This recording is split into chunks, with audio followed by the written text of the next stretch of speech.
It's time for the Your Personal Bank Show with Ference Toth, financial literacy educator and speaker, entrepreneur, and chairman of the board of a bank in formation. Take charge of your financial future with Your Personal Bank. Now here's Ference Toth. Welcome to Your Personal Bank Show. Today I want to really talk about some situations that I've been running across recently with a number of folks, most pretty frankly become clients, of course, and some of the questions that come up and those kinds of things, and why the personal bank makes sense for so many folks in so many situations. I think the number one reason I get, and I'm going to say particularly with Money Radio listeners, that I get initial interest is most listeners understand the benefits of diversification. And I talked about it in Tuesday's show. If you didn't hear it, we're on a Tuesday at noon and Thursday at 1 here on Money Radio, 1510 AM or 105.3 FM. Go to yourpersonalbank.com. You can listen to any of the previous shows. I talked about a little bit about politics and money. I know that's a tough subject, but I think really my point to all that was this. 2020 has been one heck of a year. There's been a lot of very large changes in our lives in many different ways. And, of course, many of those changes, of course, have impacted our money, both good and bad.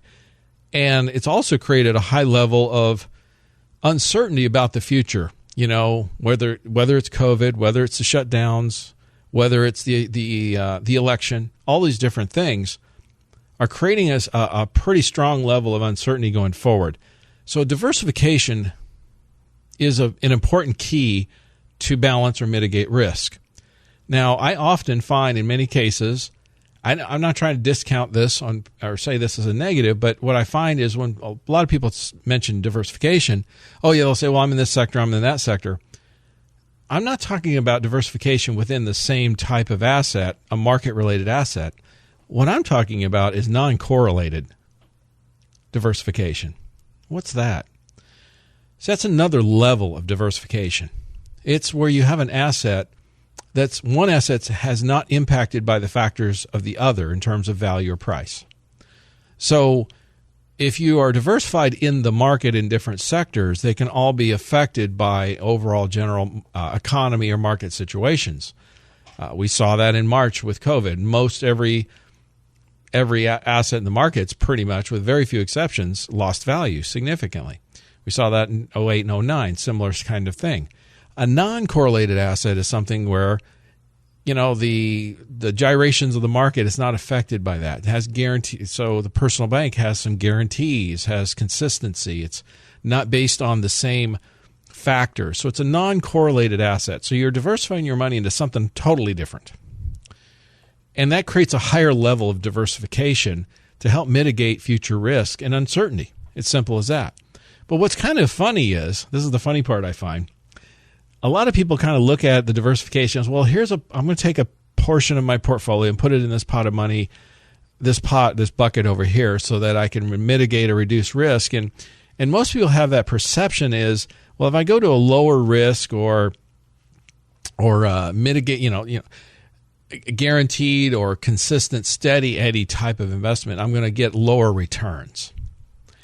And here's what's kind of funny is as I start to work with clients and they start to realize how this works and then get the results, and they come to find out oftentimes what originally was intended to be a diversification tool, strictly thinking there would be a lower return there, but doing it as a diversification strategy, ends up being their strongest performing bucket. What do I mean by that? It's not all about rate of return. It's about how much money's in your pocket. And let me explain further. See, what would have impact on money in your pocket? Well, obviously taxes would be one big one. In other words, if you're looking at two investments, one's taxable and one's not, and they have the same return, which one's going to have more money in it for you at the end of the day? Obviously the one without taxes. So when we talk about a 6.1 interest credit, 6% interest, okay? And by the way, we have companies that are paying that dividend for 25 years plus and have never missed dividends since before the Civil War, okay? So when you're talking about that kind of consistency, that gets kind of tough to beat. especially over a period of time, and especially when you get gyrations in the markets where you get those down years that take away from the up years, and you start averaging out the overall returns. Then when you put in the second factor of, well, if one investment gets 7%, let's say you have a 7% taxable investment versus a 6% tax-free investment, which one's the better option? Which one gives you more money at the end of the day to spend? Well, obviously that depends on your tax bracket.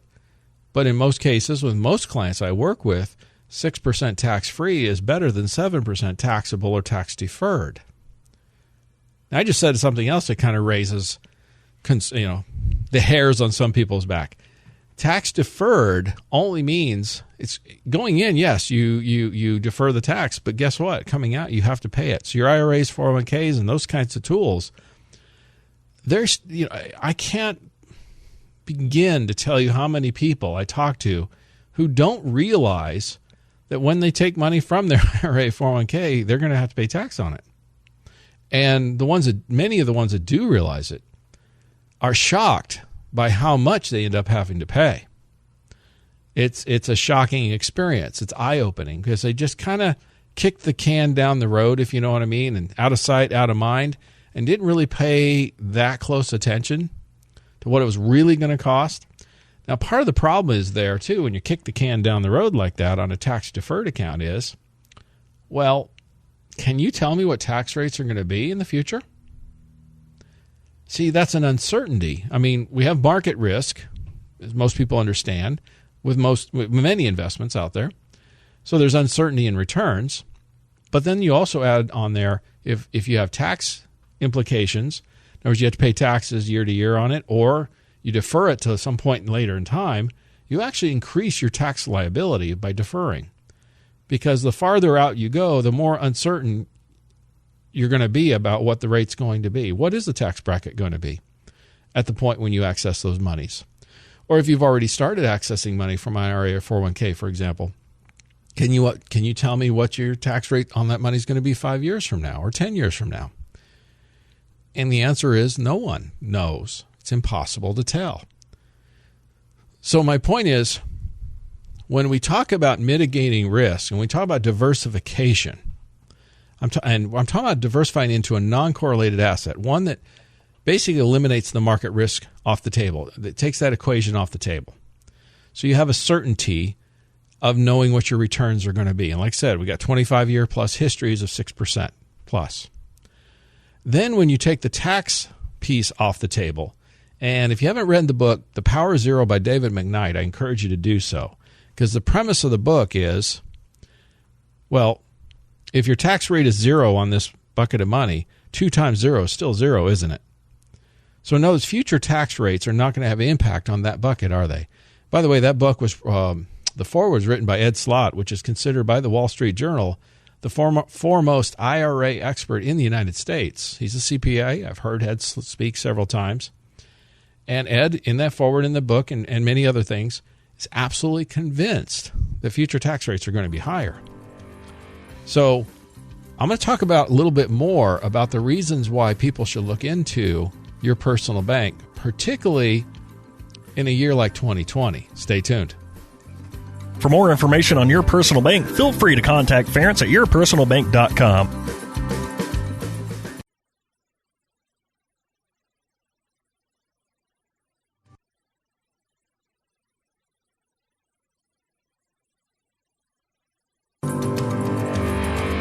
Back to the Your Personal Bank Show with Ference Toth. Welcome back to Your Personal Bank Show. So we've been talking about, well, the reasons why money listeners typically look at Your Personal Bank. And like I said, the number one reason I get is diversification. People who have managed money or have portfolios or those kinds of things, for the most part, really understand the benefits of diversification, particularly for mitigating risk. You know, the hope is if one portion of the funds goes up, or let's say goes down, the other portion goes up, and it mitigates that risk. Now, that can be true in most cases. That's why people put stuff into different sectors and things like that. But there are situations that occur, like we saw in March with COVID. We saw it in 08 and 09, where we had situations where, in general, the overall market, with few exceptions, moved in unison. Okay, so if you're diversifying in different sectors, it can work in normal circumstances, but when we have these significant events, not necessarily is it always beneficial.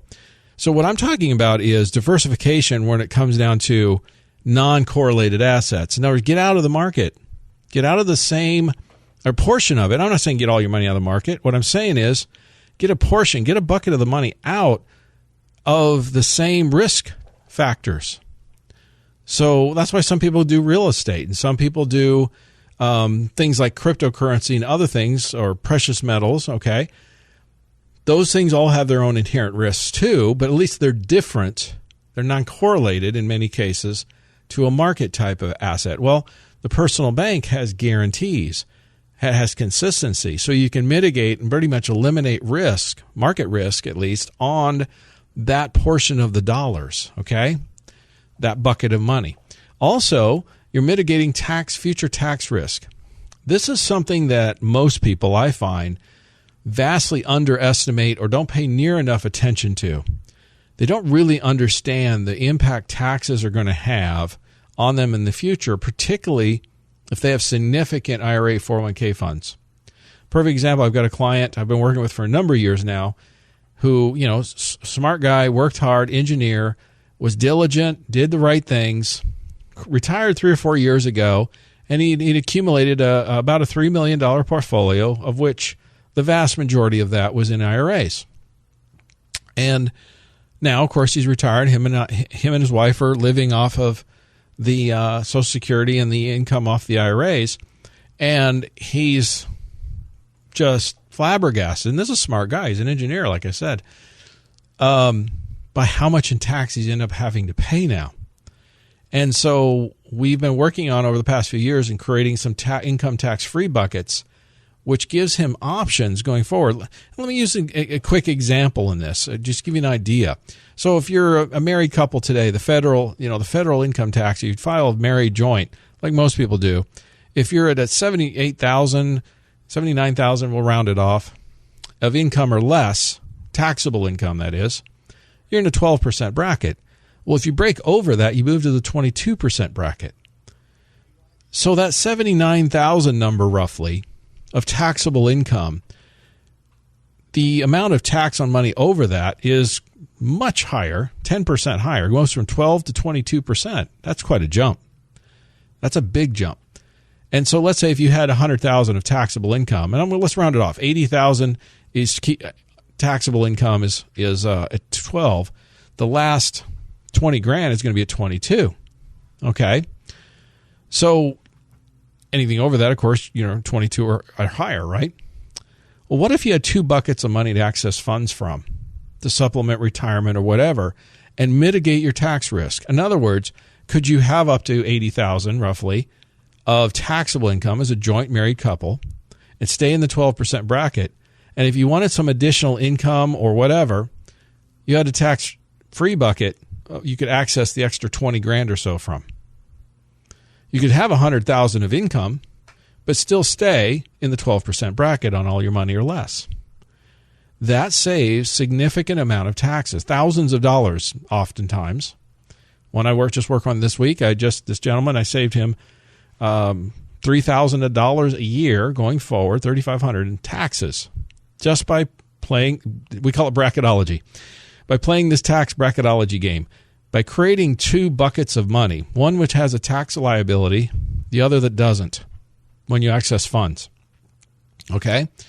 You can significantly reduce taxes on your income going forward by applying this strategy.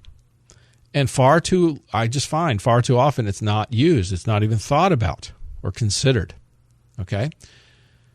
So we're diversifying for market risk situations, but we're mitigating market risk, but we're also mitigating tax risk and future tax risk.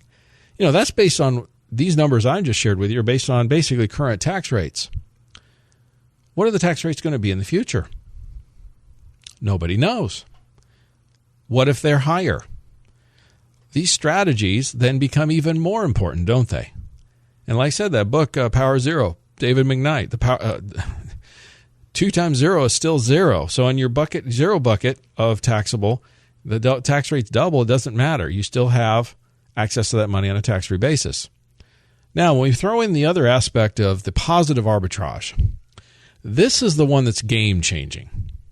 And this is one where a lot of my money radio listeners contact me and say, I've been listening to you. And it's funny. A lot of them, I've been listening to you for a while. I keep hearing what you're talking about. And the more I listen and more I think about it, the more it makes sense. So then we started discussing it in person and looking at their situation. Here's the thing to understand. Like I said, if we take the fixed option, remember, we have a fixed option at 6%, 25-year plus history of paying 6%, over 100-year history of never missing dividend payments, literally since before the Civil War. So we're talking about long-term, strong dividend-paying companies, A-plus rated, cash reserves, out the wazoo, to be able to continue paying these dividends, okay? So we don't have fear or concern about those. Plus, they even have guaranteed minimum dividends they're going to pay. By the way, the guarantee is 4%. They guarantee contractually never to pay you less than 4%. That right there, 4% tax-free guaranteed, compares real favorably to a lot of bonds and other things out there today. I think most anyone would agree with that. But they've never paid that low, at least not in the last 25 years plus. My point is the 6% is your strong dividend payer. It's growing, it's consistent, it's steady. We have another option that's based on the S&P 500 index. The floor is 1% and the cap is 14 each year. What does that mean? Basically, whatever the S&P index does, you're going to make between 1 and 14 each year. So if it goes down, what do you make? You make 1%. You never lose. If it goes up 10, you make 10. If it goes up 15, you make 14. Okay? The average on that is 8.5 over the past 25 years. Okay? Most people who are investors in the markets and portfolios, I think that I've met, will be quite satisfied with an 8.5% average rate of return over a couple of decade period of time. And knowing that in bad years, bad times, you're not going to lose.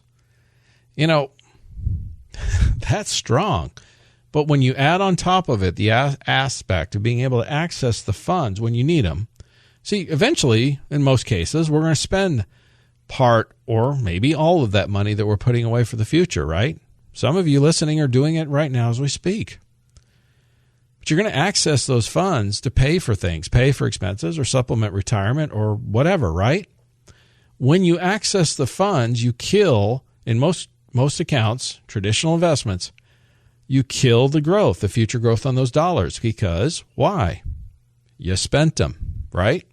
That money is gone out of your hands forever. What if you could capture the positive arbitrage, capture some interest on those funds that you spent? Do you realize how much more money you'd have to spend and how much longer your money would last? And how much more you'd have in your pocket? We'll talk about that in the next segment, so stay tuned. For more information on Your Personal Bank, feel free to contact Ference at yourpersonalbank.com.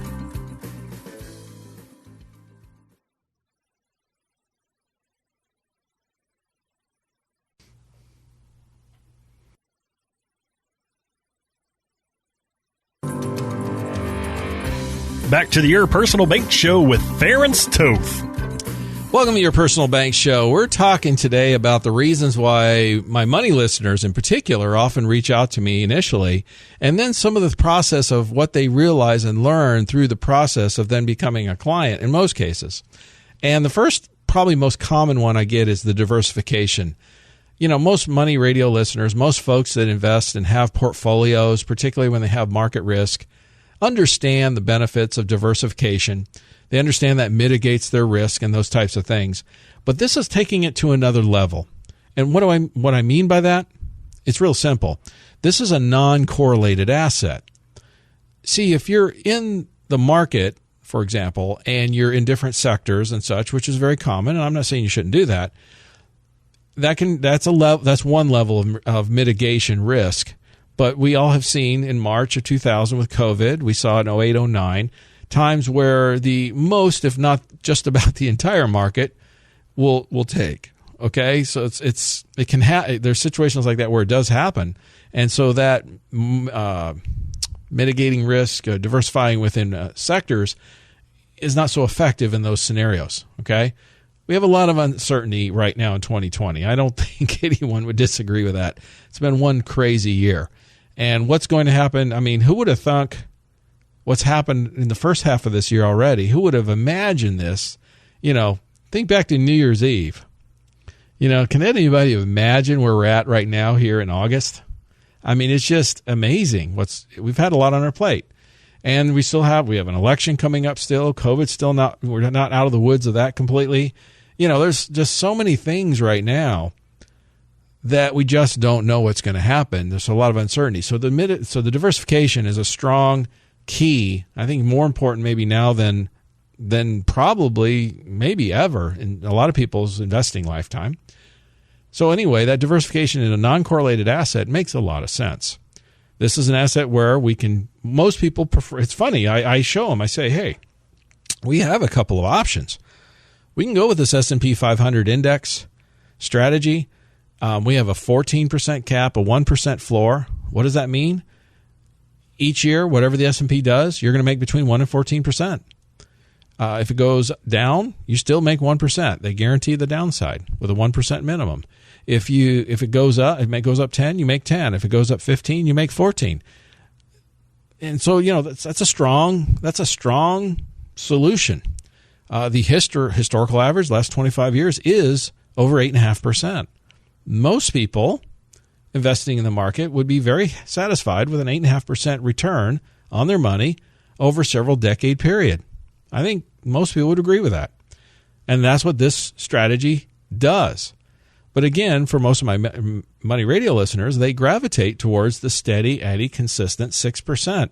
It's been paying consistently that over the last 25 plus years.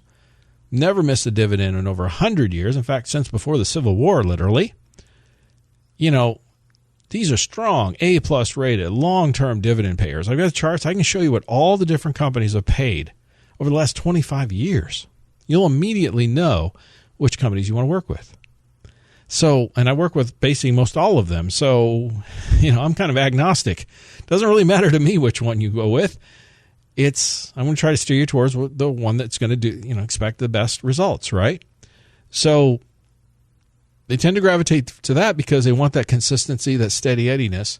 And like I said, it's funny how over time, oftentimes what was originally thought to be a play to diversify, the initial thought was probably a little bit less of a return, but getting some consistency and diversification was important, ends up being sometimes the best bucket they have in terms of returns because it doesn't have that volatility. It just consistently, steadily, continually grows. When you throw in the aspect of the tax-free aspect, now it's even stronger. You've got guarantees on it. That's very appealing. Then when we look at and we add on top of that the bank line of credit, remember, we're using the cash and the policy as collateral for a line of credit. The policy is getting credited 6. The line of credit is charging 3. So I state this to all people all the time. Look, you leave your money in there, it's growing 6, it's getting credited 6%. If you access it, they charge you 3. If you're growing at 6 and they're charging 3 on money you spent, what's happening to your money? It's growing. This is the game changer. This is where your personal bank becomes different than just about anything else out there. Think about this a minute. When you spend money, you take money out of an account, any kind of investment account, the traditional investment account that we're familiar with, and you spend it. What happens to the future return on that money? Nothing. Zero. Nada. It's gone. You spent it, right? Here, you can actually spend those dollars and still pick up the difference, the positive arbitrage. Earning 6, getting charged 3, so you're picking up 3% positive arbitrage. The historical long-term positive arbitrage on these things is 2 to 3%. So what if you long-term picked up 2-3% on money you spent? This opens up an entire different world. And this is where people say, oh my gosh, I wish I had known about this 10 years ago. Because why? How much money do you spend each year? Let's just say on basic stuff, food, clothing, housing, that type of thing. The typical family, probably 50, 60, 70,000 or household, even with a couple, per year. What if you could pick up 2-3% interest off of those dollars you're spending each year, even if it was a portion of them? And then you add a decade or two or longer to that. Do you realize how much more money you would have in your pocket? When I start showing those numbers and showing people what actually will happen, it's eye-opening. They're like, oh, I'm why I get excited and passionate about this is when I sit down with somebody and go over their situation and show them how this impacts their lives. I had a person yesterday. She's a fairly well-known coach nationally. And she got we're talking off her chair excited. And it was a go-to meeting, so I'm not kidding.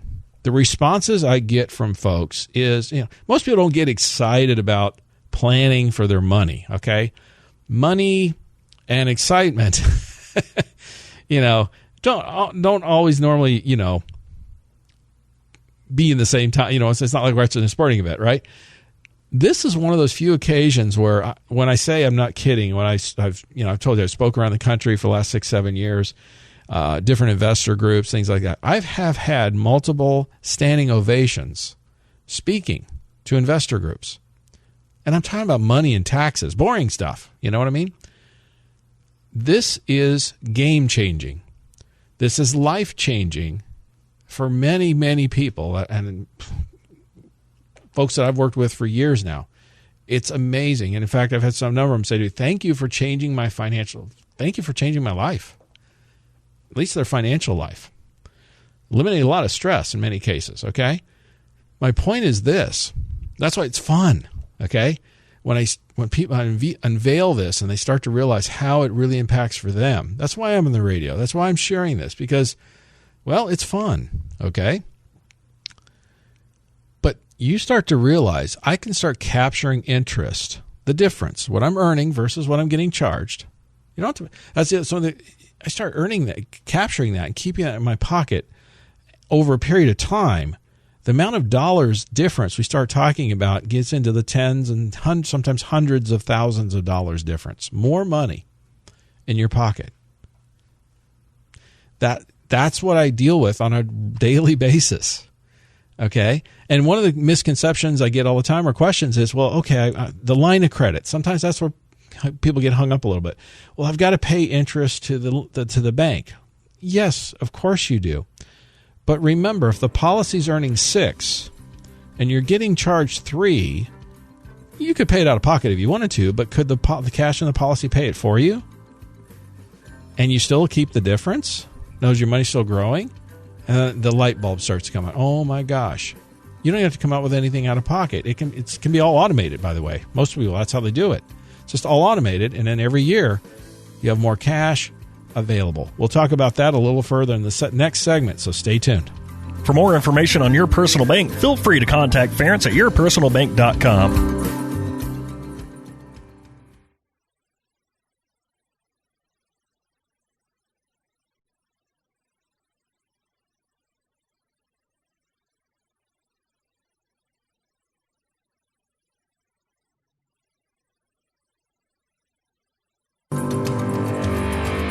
Back to the Your Personal Bank Show with Ference Toth. All right, we're rounding third. We've been talking about some great stuff today, really mostly about, the reasons why money radio listeners in particular reach out to me, and then what they learn as the process evolves and they become a client on the personal bank concept. And it's this, again, the most common reason is the diversification thing. Most people, most money radio listeners, most folks in investment portfolios that have subject to market risk understand the benefits of diversification to mitigate risk. They also realize, wait a minute, by investing in a non-correlated asset like the personal bank, that's taking diversification to another level. It's not just diversifying several sectors, for example, in the market, but it's taking it out of the market and in a totally uncorrelated, unrelated asset, not subject to market risk. And so that just makes a lot of sense. having a bucket of money there. And then when you put in the fact that the tax, we eliminate the tax risk, because, particularly talk about retirement accounts, IRAs, 401ks and such, what's the tax going to be in the future on that money when you take it out? Next year, 5 years from now, 10 years from now, nobody really knows. And so by eliminating that, we can, 2 times 0 is still 0, right? If there's no tax, you've eliminated that future tax risk. Then again, it's the positive arbitrage that becomes the game changer. Now, I'm going to talk a little bit about that and answer a couple of thoughts that misconceptions have come about. Remember, we're talking about putting these in policies that are growing consistently. Most people choose the consistent steady Eddie option, 6%, 25-year history plus of paying those rates, plan to continue to do so. Long-term dividend-paying companies have been paying they've been paying dividends out since before the Civil War, literally, never missed, not a single year. So these are long-term, A-plus rated, strong dividend payers, consistent, steady Eddie, right? With guarantees, with tax benefits, all of it. Then we access it with the bank line of credit. They're currently charging 3, which means we're picking up a 3% positive arbitrage. If you're earning 6 and you're getting charged 3 when you access your money, what's your money doing? It's still growing. But what's the game changer is not only is it still growing, you're growing 3% positive arbitrage on money that you spent. Money you no longer have anymore. So what if you used access? I've got folks that pay their mortgages, mortgage payments with this, or other expenses, ongoing, regular, consistent utilities, mortgages, those expenses that we know we're going to have every month, ongoing, in some cases for the rest of our life, right? What if you picked up 2 or 3% positive arbitrage on those dollars? How much are you spending each year? Just on the basics, the consistent, steady. You start adding that up, and I start showing people the numbers and how much money they can have in their pocket. Most cases, it's not tens of thousands of dollars difference. It's hundreds of thousands of dollars difference, depending on the amount of money we're talking about and how much time we have. Huge. Yeah, it kind of reminds me of that movie. Yeah, Big Mistake. Huge. This is one of those. It's game-changing, folks, and that's why I have fun with this, because I'm working with clients. I see these situations, and I've seen it for years now, and I get these messages and thank you notes and calls on a regular basis. Thank you for changing our financial life. It's just fun, okay? I like making a difference like that. It's just fun. I think it would be for most anybody. But my point is real simple. It can make a massive difference in how much money you have to spend, how much money you have, how long your money's going to last, all those things. Couple common misconceptions. One is, I've got a line of credit and the bank's going to charge interest. So some people get hung up on this. Let me clarify this. You can certainly pay the interest that's due on the line of credit when you access funds from the line out of pocket. And if you're using it for business purposes, I often recommend that, because now it becomes a tax deduction. Okay? But you don't have to. And most people, unless it's for business purpose, they're doing it automated. They're letting the cash in the policy pay it for them, basically. Why? Because remember, if you're getting credited 6, your cash in your account goes up every year, whether you're adding money to it or not. Obviously, you add money to it, it's growing even faster. But even if you're not, it's still growing at 6. It's getting credited 6%, so it's growing, right? Your line of credit is based on 95% of that cash number. So as your cash in your policy increases, so does your bank line. And for some people, that's where the light bulb just hits. It's like, oh my gosh, you're right. I can pay the bank line loan back if I want to anytime, but I don't have to. In fact, if I never pay it back, your money's still growing, isn't it? Because your money's growing faster than what it's getting charged. Therefore, there's more, that pot of money, the amount of money in that policy increases every year, period. The bank line increases also, but at a slower rate. Right now, it's going to increase to 6 versus 3. You keep the difference, the 3% positive arbitrage. So you're never taking money out of your pocket. You can operate it that way. You can spend those dollars, and guess what? The next year, you'll have more. You'll get interest on that money, even on the dollars that were spent, in effect, were spent. How'd you like to pick up 2 or 3% on dollars you spent every year for the rest of your life? What if that's $50,000 a year, $60,000, $70,000 a year? That's normal for a typical household in America. What if you can only pick up a portion of that? My point is simple. We're talking about a lot of money here. And these are the types of discussions and thoughts and things that I talk to with people, in most cases, have never had this discussion ever before in their life. And most people I'm talking to are investors, business owners, professionals, engineers, smart people, people who are familiar with financial investing, who've met with many financial advisors, who've invested for years, and in most cases, decades even, and have never had this type discussion or even this thought until I sit down with them and show them how making positive arbitrage on dollars you spend or on items you purchase or on dollars you invest elsewhere, how dramatically it can change your financial picture. That's the nitty-gritty. That's the nutshell. And this is when the response I get at that point, once people really recognize and see the numbers for themselves and how it works for them, I get 2 responses. Number one, and this is not me, this is them. This is the person I'm sharing this information with. They will say, this is completely a no-brainer. I can't argue with them. It completely makes sense. It's so simple. And that's the other. I'll get so simple. Why hadn't I ever thought of this before? It's just so simple. You're making 6, you're getting charged 3, you keep the difference. And then the second comment I get is, wow, I wish I'd known about this sooner. I wish I'd known about this a decade ago. And that's where I'm in complete agreement with them, because I've been using this tool myself for the last 7 years, personally and through our business. And I can say, personally, I wish I'd known about this a decade or 2 prior to.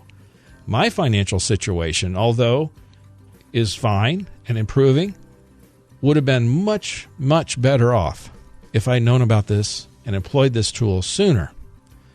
I can't cry over spilled milk. None of us can.